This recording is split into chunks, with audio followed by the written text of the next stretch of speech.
Freedom Boxing Club. Jimmy, it's been a few days since you come back from Saudi, back to home territory. The weather's not as good, but you're back here at Freedom Boxing Club, and I want to show the fans you've had a lot of interest in you in the last few days from the interview we did in Saudi, which we're going to talk about. But I want the fans to kind of just see where you're set in the UK. So just give us a bit of a walkthrough with your gym. Well, this man here has been here for the last 16 years. He hasn't just come here these last 2 days. So people that have been ringing me and bothering me, why bother? You haven't been there for the last 16 years. But yeah, this here is a fighter that we had. Got murdered a few years ago. Tom Bell. He was 6-0 as a professional. He was a Steve Wood VIP fighter, but he was a local lad. He boxed out of the legendary great Doncaster plant. He come to me as a novice pro. He'd had one fight at the time. Just took him to 6-0, and I still firmly believe that he would have gone on to big and great things. People ask who is the most naturally gifted, talented boxer I've ever trained, and to this day he's still Tom Bell. Naturally gifted, talented lad he was, fantastic man, good stamina, good chin, good output of work. He was just an all-round good kid.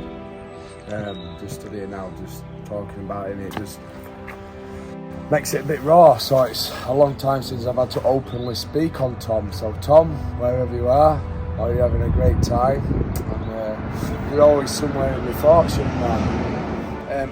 All I had the input in this, I don't take credit for nothing I haven't done, and I didn't do this. Jimmy Hanrahan did it. All I did was supplied him an area and said, you can have that. So that's all I did towards that. That bench there, Jimmy Hanrahan and other family members and friends went on sponsored walks, sponsored runs. That bench, there's a lot of money, and all this artwork, all this stone, Indian stone, a lot of money. There were a lot of groundwork had to go into it. Kids have vandalised little parts of it, but there's no point, just keep mending and rectifying it, because it'll just break again. So what Jimmy and me both spoke on, we'll give it another couple of months and then just get it all done as a one, instead of coming and doing bit by bit. It's lasted 4 years, so if we have to maintain it every 4 years, it's not a big hardship, is it, around here? So your gym, it's worth noting, obviously you're in Hatfield, just off a country lane, and I'm right in saying you're right next to one of the biggest prisons in Doncaster. In fact, is it the biggest? Yorkshire, yeah. Yorkshire, yeah. There's 3 prisons here. There's Lindholm Open, and then there's the immigration centre over there, and then also 4 miles that way there's the open prison, Hatfield Open, which many local people remember as the Barstow. So yeah, we've got the lease on this, a 99-year lease. Just looking round, this new guttering that we had put on 18 months ago, 3.5 grand. People do not see expense and expenditure of just maintenance. Every gymnasium now has to have a defib. They're not cheap, are they? They're not cheap, but they are cheap if you know what you're doing. We got that. We linked up with the local council. They needed somewhere to locate a defib. Can we use your facility? I says, yes, not a problem. You can have. I'll pay for the electric for it, which we do. You supply that, done. Everybody's winning, aren't they? So that's how we got a defib for Freedom Boxing Club. So, Freedom Boxing Club, welcome. As we look round, can I say the first thing I've noticed is it's very clean and it doesn't smell like a boxing gym. Well, that's due to myself, many other volunteers, and especially my partner Kerry. She'll come in and clean up. I've been away this weekend. I FaceTimed her at one part, and on a Sunday afternoon she was in here cleaning. So thank you to the people that come in and clean up. I was chief cook and bottle washer for many years. Now many others have come aboard and started helping. We were saying, your phone's been blowing up the last few days. You were just telling me off camera you've had a lot of people contacting you. Some people on YouTube, the comments have been saying, where's this guy been? They loved your personality, they loved the Yorkshire humour and your bluntness. Let's give him a bit of a history lesson that Jimmy Harrington has been in the game a long time. That bluntness has been there since the day I was born. Yeah, you've got Josh White and you've got Gavin McDonald, his British title evening. So what's your work been with some of these fighters? Co-trainer, main trainer of Isaac Lowe. That's when Gavin fought Lee Wood, a co-trainer in that. Tom Bell. You've got Reese Mould. You've got Maxie Hughes, who trained down here for years. I made him his first champion at Central Area lightweight. Well, this goes on. Josh Morgan, now his trainer there.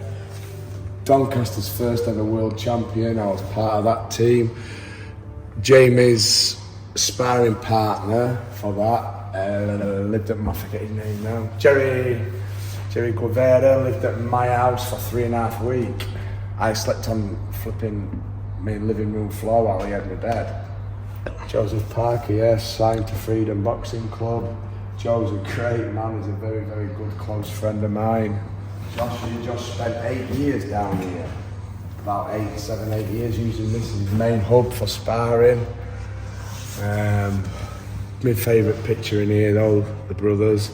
One day I'd like Noel and Liam to sign it. Obviously Ricky's signed it. The funniest thing is most people thought you was Noel Gallagher. I'd rather they said Liam.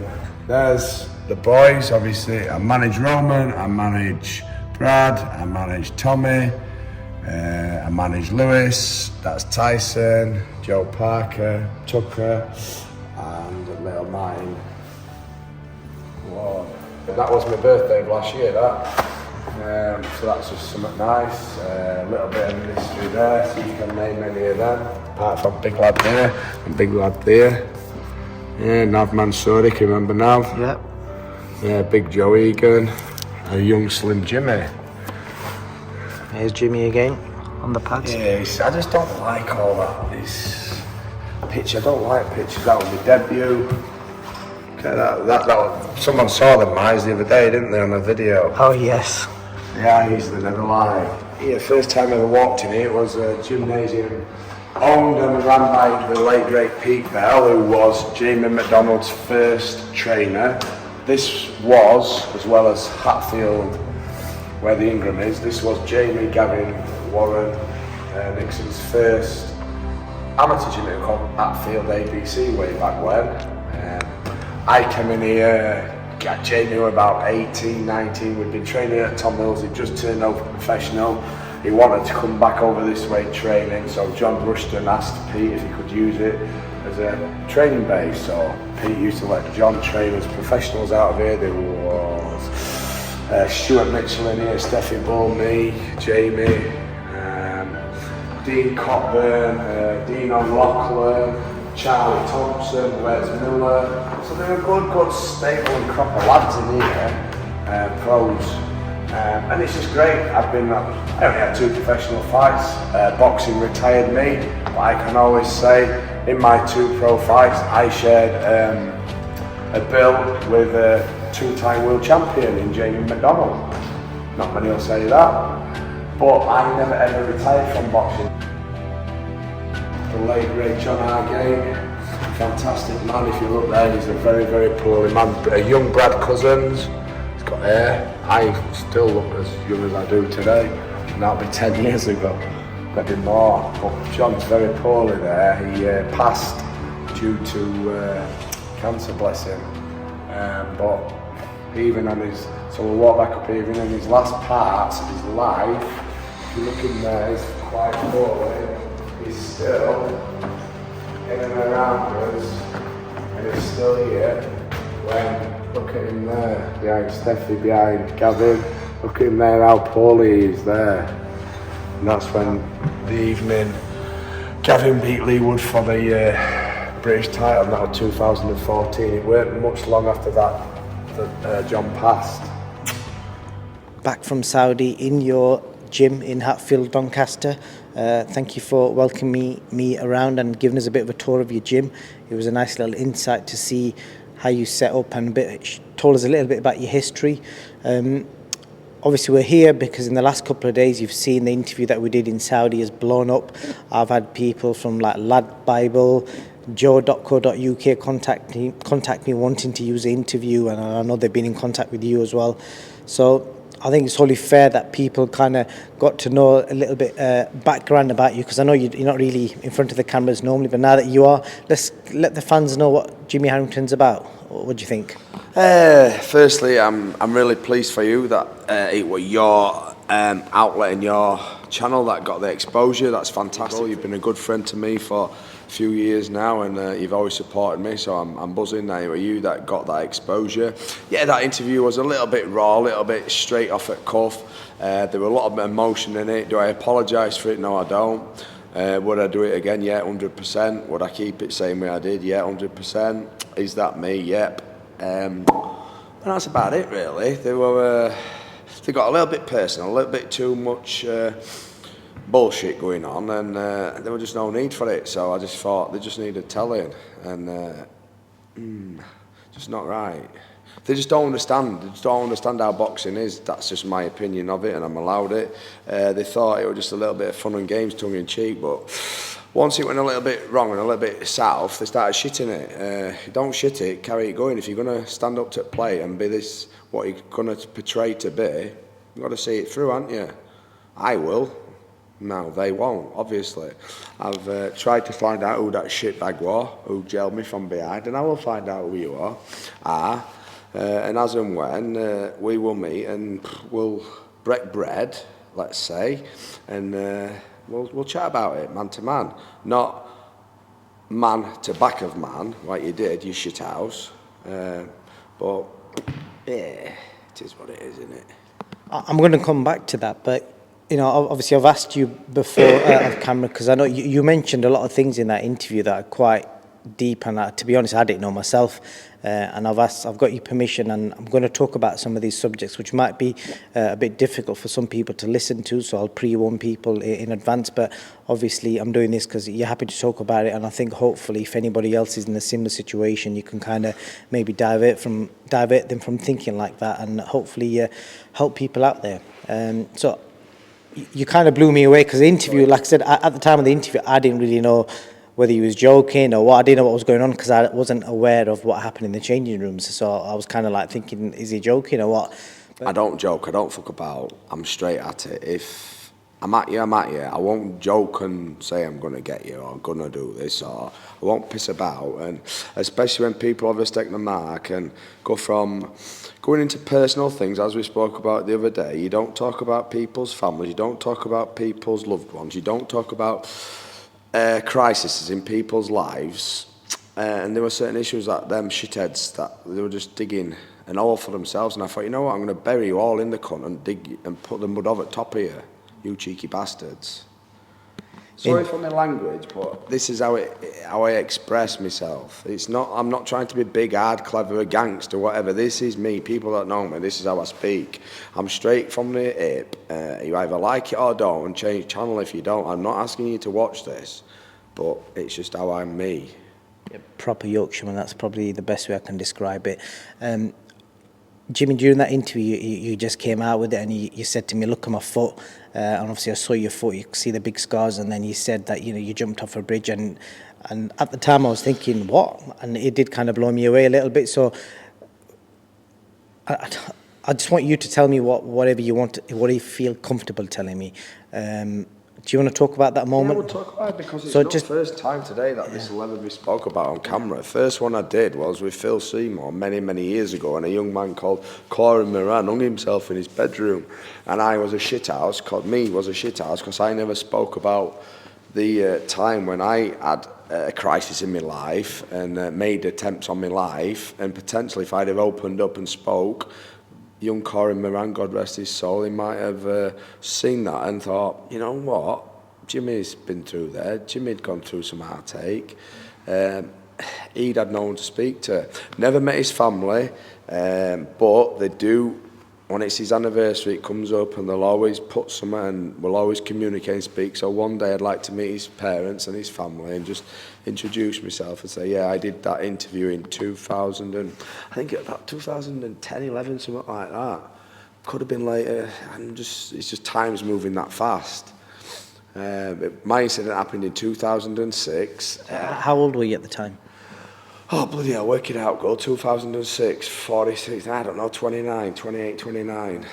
Just leading up to that moment, and I know when you say you jumped off a bridge, Yeah, I know to do that, that's not like a cry for help. I didn't just jump in my motor this one morning and think, yeah, I'll go jump off my bridge. Leading up to jumping off a bridge, I can have any watch I want, blah, blah, blah. I won't wear a watch, but I wear them. They're cries for help. Cries for help, but if you go down, they have attempts on your life. Yeah, so they were the first early warning signs.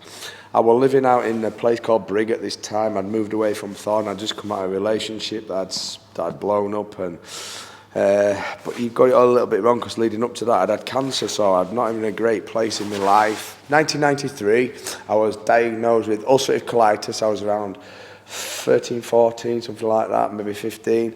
And if you know what ulcerative colitis is, it's an autoimmune deficiency which attacks the intestine, the gut, the bowel, the large bowel. So then 10 years later, I got the early signs of cancerous polyps in my colon, absolutely riddled with them.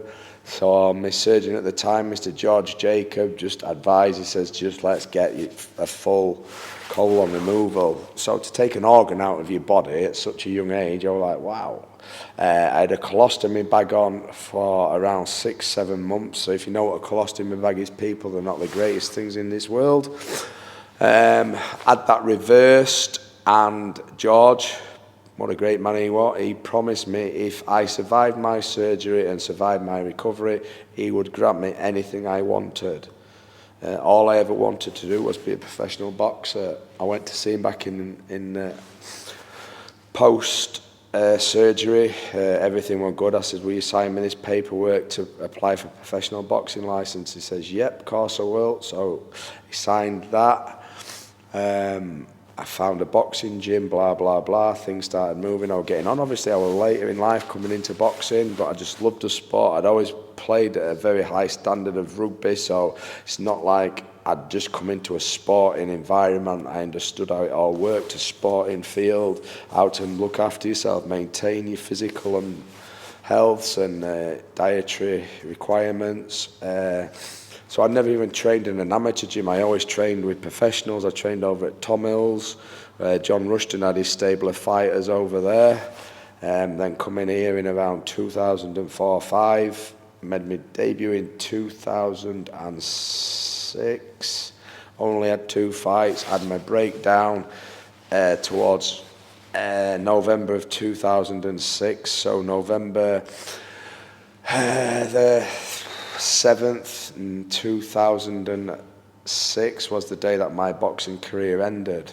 I woke up one morning after several months of depression and despair, just couldn't take it anymore. Jumped in my work van at the time. I was working as a ground worker in Brig on the tools, and I just thought, fuck it, I'm clocking off. Parked my van up on the M180 motorway bridge, didn't plan it. I looked that way up towards Scunthorpe, then looked back that way towards Brigham, which would take you towards Cleethorpes, and just ran and kept running. Next thing I know, I'd landed on the carriageway. I tried to stand up, but both my legs had imploded. I shattered my calcaneum on my right leg, and my left leg were fucked. I did my L4, L5, so a bit of a bad way. But there's one chap who stopped. He was my angel. He stopped. He blah blah blah cared for me. Rang an ambulance. Did this, did that. And for many years, it wrecked my head. Me trying to find out who that man was. Still to this day, don't know who he was. But I'm forever thankful to him. One day I'll buy you a pint if ever I meet you. But I just can't find him. But if he ever watches this, he'll probably just going to work. This one morning, he's coming towards the M180, big lift over bridge near Artie's Mill, and he'll just seen a wallop. Now, I apologise to him for that. I will do down this, but I thank him equally. He stopped and he showed great grace and great human to look after another human. Listen, there's no point even going over all this. I've gone over this 1,000 million trillion times. I've just decided to put it to bed because it just wrecks your head. For many, many, many years, there was far more questions than I can ever have answers. So it's just a part in my life that happened. It was a window in time for 1 year, full 12 months, that November '06 to November '07. Lots and lots of catastrophic events happened, lots, and there's some that I will not even talk. I'll talk about this, but there's some that I will never talk about on camera.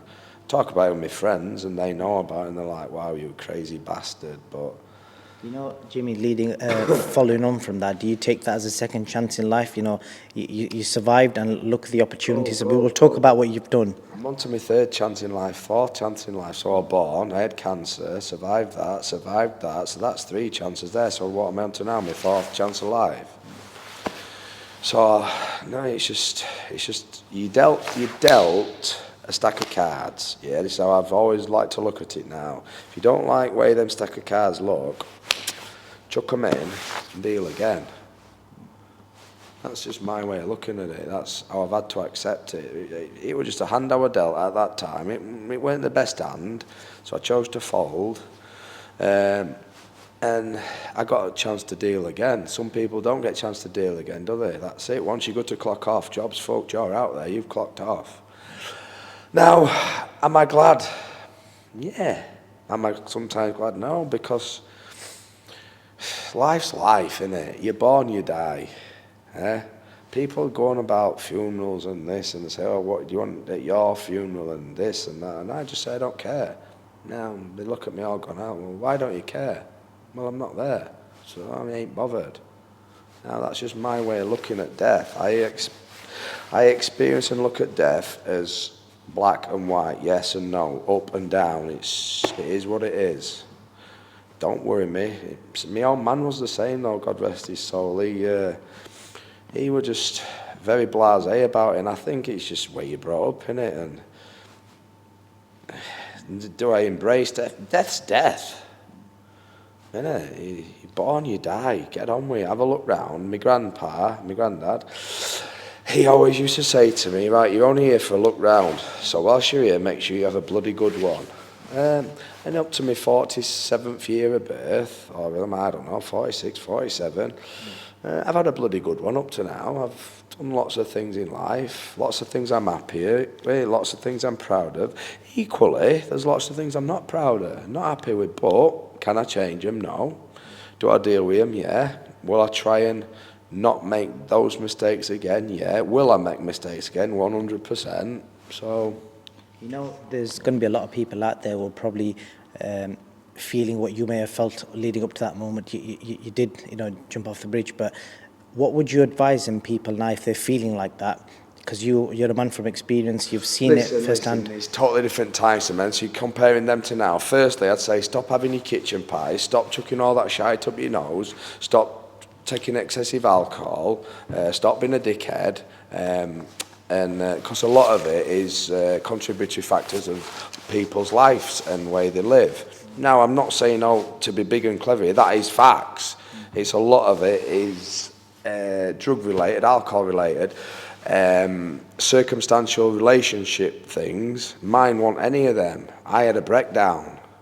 So to compare me to why lots of people are like what they are now today, it's just a totally different society. It's more prevalent now. It's happening way more. Yeah, as again, let's just look at what's happening. People are out chucking shit up their nose, doing other recreational drugs, blah, blah, blah, blah, blah, blah. Now, people are going to say, "Oh, you're listening." No, I'm just telling you the truth. Look at statistical facts. They are statistical facts.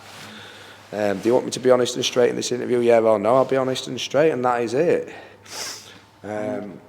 You've obviously managed to change your life and had a lot of good memories from it, and then a lot of fans will have seen you around Tyson Fury, part of that team. You know, having spent a bit of time in the last week with them, and I've seen that they're a very close-knit unit, and the team's kind of based a lot on trust. So I feel like if somebody broke that trust, you would be ousted out of that team. You're a very close part of that team, so just tell me how that link-up came, and from the way you are as a person, I feel like there's comparison between you and Tyson himself, similar sort of personalities, up, down. Would I be right in saying that? So yeah, just going back to how it started, the main catalyst in the linking up is Isaac Lau. Forever grateful to Isaac Lau. Isaac came into this gym as a 20-year-old kid, 20-year-old kid as a sparring partner for Jamie McDonnell. So then that goes to leading up to Tyson part. He's been best of friends with Tyson for many years as Isaac. Isaac introduced Tyson and me. If you're looking, it's that British title fight, his English title fight, his Commonwealth title fight. He came out to Denmark with us. So I've known Tyson a long, long time. I've always found him a very pleasant, humble, respectful human being. No airs and graces to him, and just a down-to-earth, genuine, good fella. Then through lockdown, our relationship grew further because, as you know, professional gyms are allowed to open. His wife, Paris, is from in and around Doncaster, so we were down at Retford, where her parents live now, and he just contacted me. He says, "Oh, can I come in the gym, Jimmy?" He says, "I said, "Yeah, of course you can, mate." So our friendship built from there. Now, our friendship built on that. That's our friendship, and it's a handshake. It's no monetary term, so people who think Tyson Fury gives me thousands of pounds of money, go and suck my balls. Tyson gives me an handshake, and that's it. He offers it, 100% Tyson Fury offers, but we don't insult each other. We are just good friends. We talk boxing. I advise him little bits on boxing, but Tyson Fury has his own trainer in Sugar Hill and Andy Lee. They have been employed by Tyson. Do I facilitate and do I help out? 100%. 100%. While Sugar Hill's wherever and doing whatever, Tyson and me do boxing, we do training, we talk little bits on tactics of fights. How would you do this? But am I a trainer of Tyson Fury? 100% no. Jimmy, I must say, I do love your honesty, and it's amazing to see that you built that friendship around a handshake and not money, because in boxing you hear about it in the circles that money kind of drives a lot of relationships. So it's good to see that your relationship and your friendship is based on a handshake, which is proper old school. But for people that know Tyson, knows who, I won't get no out of him anyway. He's like myself. He loves a pound no. We'll have little daft bets every day, and now these daft bets are a couple of quid. But whoever wins these couple of quid, it's like, yeah, it's a one-upmanship on each other in our friendship. Isaac's part of it. And he's just a quality fella, mate. He's honoured everything he's ever said he'll do for me, put it that way. If I've had a show in Doncaster, he's come. If he's come down to my village in Thorn a few times, he comes down here training. He meets up all the boys that are associated with Freedom Boxing Club. He welcomes all the boys into Freedom Boxing Club. If I ask him to do a little video if someone's a little bit down. Now, don't be asking me, these are what I want from him. Not you people that say, "Oh yeah, now I can get this, Jimmy." No, you can't. No. These are what I want from Tyson, from me, to my close people. The people that can't be asked to ring me from Shrove Tuesday to Ash Wednesday, or Christmas Eve to the next Christmas Day, don't bother. I ain't answering my phone to you. Can you get me this? Will you do me that? No, I won't. That's not being clever or arrogant or I've got the power to see him. I don't bother him with shit like that. And it really gripes me and gets me gears that they think they've got the cheek to just do it. What's your relationship like with John? I saw that you guys are quite a close-knit unit, and obviously, just tell me about your relationship with John. Listen, John is a man's man. I am a man's man. And I've had this many conversation with John. I lost my father a few years ago, and John Fury, Michael Harrington, my father, would get on like a house on fire. They would be absolutely loving it in their element. I see my father so much in John, and I've told him this several times. I thank John for lots of things. I even tell him from time to time he's a great man and brilliant what he's done. I've told him I loved him before. I even told him Sunday, I said, "John, you're brilliant. I love you for what you've done here, mate." Now he might not like that from a man. It's me just expressing my emotions and my feelings to John Fury. He's a good old boy. Now, have we banged heads? Have we clashed? Of course we have. If people don't think that we've clashed heads. Now, I'm not saying we've rowed and argued and come to fisticuffs, but if people don't think we've clashed heads and disagreed on certain little things or elements, then they're shite, they're idiots. Of course we have. But I respect him, and equally I know he respects me, and that's a big, big thing in life. And with regards to mental health, I know it's like a everyday battle for a lot of people. I know you've told me loads of times that you're always battling demons. Has Tyson kind of helped you? Because he's kind of said similar sort of things. So do you guys kind of help each other? And if so, how? Listen, what Tyson Fury and Jimmy Harrington talk about on this goes to the grave with me. Because once you've talked about certain things that me and him have talked about, no. Because if it ever come out of what Tyson's told me, he knows he'll have only told a select few people in his world, and I've only told a select few people in my world. So if it starts coming out, then that handshake's gone, that trust's gone. So what we talk about is a load of old shite, nothing, and just getting on with life. Fair dues, Jimmy. And it's great to see, since the last week or so, we were in Saudi Arabia, we was walking the streets together, and like a typical Yorkshireman, you had a lot of myths and, I won't say opinions, but assumptions is the right word, about the Saudi Arabian people. It's not I had assumptions or whatever else. It's I had a lot of lies probably told to me through media, through different outlets, through Chinese whispers, and a lot of old bullshit. The most famous one, can I sell my wife for a camel? He asked the old fella the question, and he was straight back at me. He went, yes, that used to be true. My grandfather probably did, and he probably did, as he said. He used to sell women for camels, but he says it doesn't happen now. I accept that. I think that was in the marriage terms. Let's just say if you wanted to marry somebody, you'd have to give camels to the girl's father. Yeah, something like that. But we all hear that over this way. Oh, you can get a couple of women for a few camels or whatever else. So I wanted to know if that were true. When you watch this video, I'm not slow timing. I'm not taking the piss. That is just the way I talk, and I will ask anyone any question. I've always got done from being a child for asking too many questions. But my father, again, always taught me, if you don't ask, you will never, ever know. Now, sometimes you won't like the answers that you receive, and sometimes you won't like the way the words of the answers are brought across to you. You might get clipped around old ear oil for doing it.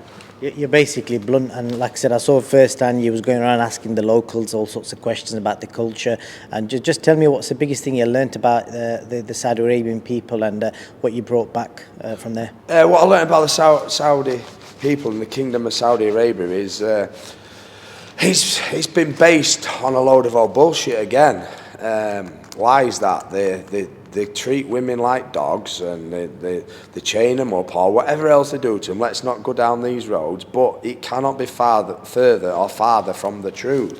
It's the part where we were very warm, very welcoming, very humble. You could walk down the street, and I'll stick myself in here, and we walked through lobby this one day. We'd all been at gym, and we realised that we didn't have our t-shirt on. They didn't even say anything. Now, I hope I'm not sticking anyone here, but when we realised, yes, we quickly put our t-shirts on to respect the culture. But something like that, if supposedly you do that, you're going to get 5 lashings out in the street.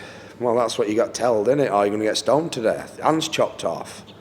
I'm just saying, but for something like that in a Muslim country, it's a big thing, isn't it? And we were just forgot where we were for a split second, but nobody said anything.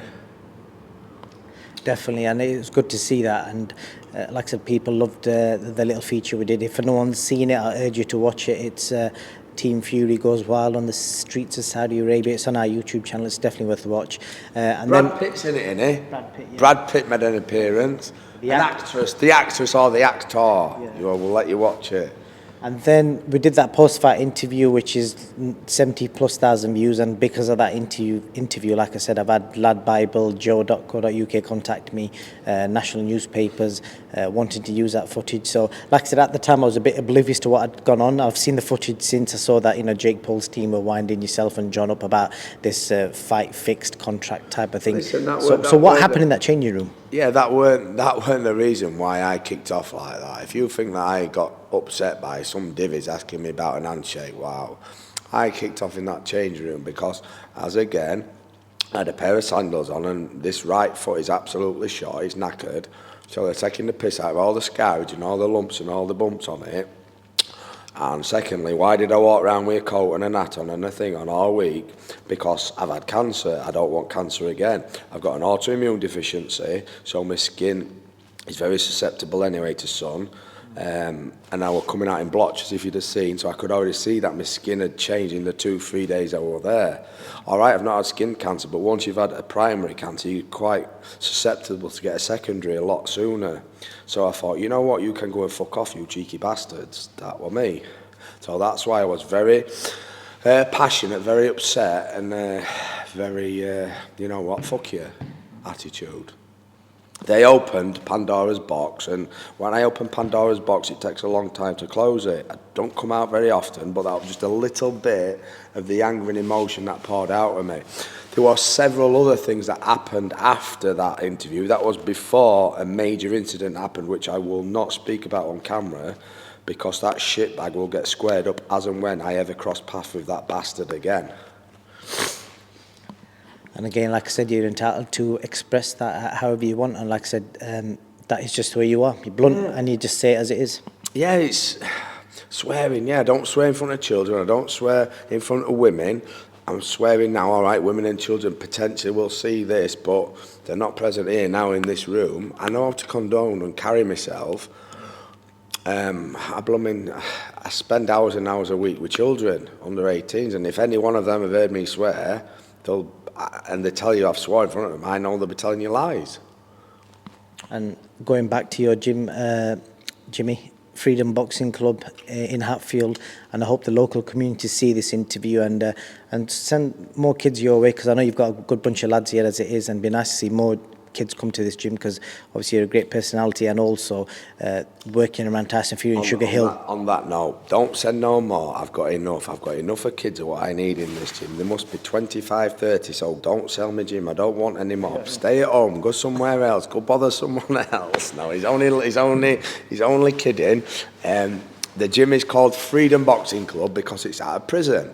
So as the inmates are walking about, they'll say, "Freedom's over there." That's how nutty and mad I am to come up with a name called Freedom out of prison. Our door's always open in our constitution, which we had to apply for when we did our charity credentials. It's inclusion for all, so that is what this gymnasium means, inclusion for all.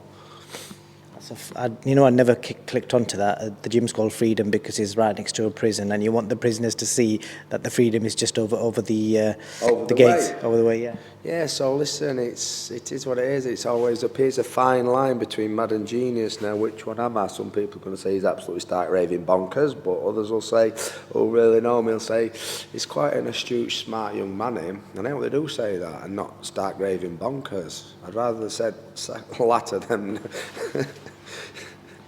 Well, Jimmy, it's been a pleasure. We've done 29 minutes, and genuinely appreciate your time, and it was great to spend some time out with you in Saudi and get to know you as a person close up. Anything else you want to add before I let you go? Just want to thank the Kingdom of Saudi Arabia for their great hospitality, their great welcoming over these last few days, looking after all Team Fury. Each and every one of us were looked after like a king. And if we get a chance to go back again as Team Fury or go back again as another team to represent who I manage, that'd be a fantastic experience out there. So thank you. Jimmy Harrington, thank you very much.